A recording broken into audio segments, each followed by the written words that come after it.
All right, so in today's video, I want to talk about real estate investing like you would invest in the stock market.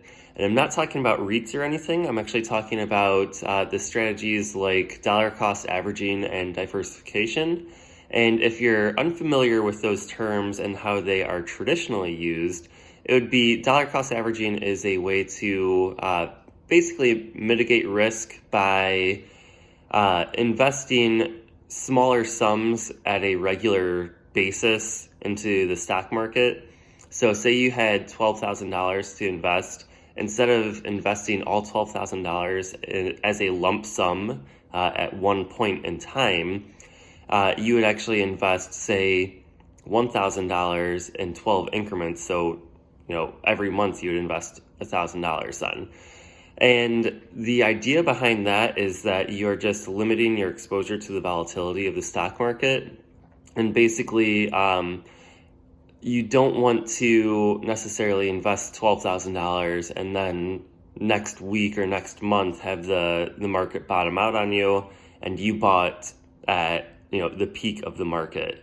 So this is one way to reduce your risk, although it does also cap your upside, because on the other end of the token there, or spectrum there, you could be buying $12,000 at the bottom of the market and the stock prices are only going to go up from there. So you're limiting your upside and your downside with it.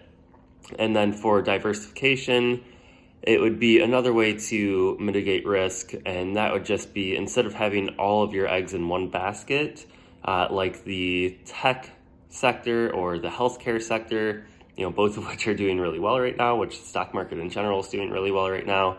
But basically having your money spread out over many different sectors, that way, if one particular segment starts to decline rapidly, you're not just losing all of your money then.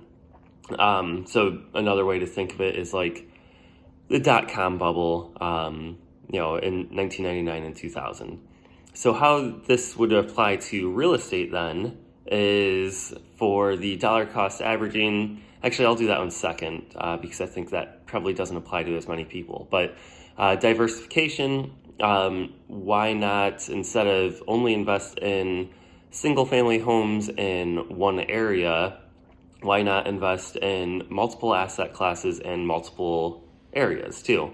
So having a mix of single family properties, multifamily, so like 2 to 4 units, maybe apartment buildings. Maybe you want to invest in vacant land, or you have self-storage that you're interested in, a car wash, different things like that. So basically changing up your asset classes, or even if you're only interested in investing in single family properties, going from A-class properties, B-class properties, C-class properties, and that way, you have a different type of tenant base that's going to be willing to rent into those classes or those houses. And then as far as locations too, worst case scenario, you had a bunch of single family properties in Detroit before the recession, and then suddenly those house values just plummeted and you could hardly give the houses away. So why not invest in different areas where it's going to be a mix of A, B, and C neighborhoods, maybe some up and coming neighborhoods that there's rapid gentrification, because that's a similar idea of basically buying at the bottom. It's like if you bought in Ohio City or Tremont before it started getting really big, you would see a ton of home value appreciation there. So yeah, that's just kind of my thought process on the diversification portion. And then as far as the dollar cost averaging, this probably doesn't apply to as many people, just because you probably don't have a huge amount of cash that you're just dying to get rid of at one point in time. But say you did inherit money, or you did have a lot of money saved up and you're just getting into investing. instead of buying, 3 properties all within a 1 or 2 month time period, can you spread that out and buy 3 properties over the course of a year or 2 years? And the idea there would be that basically, again, you're not buying necessarily at the top of the market. Everybody knows that, well, most people know that it is a seller's market right now, and home prices are at all-time highs. That's not to say that they're necessarily going to go down, but I mean, you never know, especially in the short term.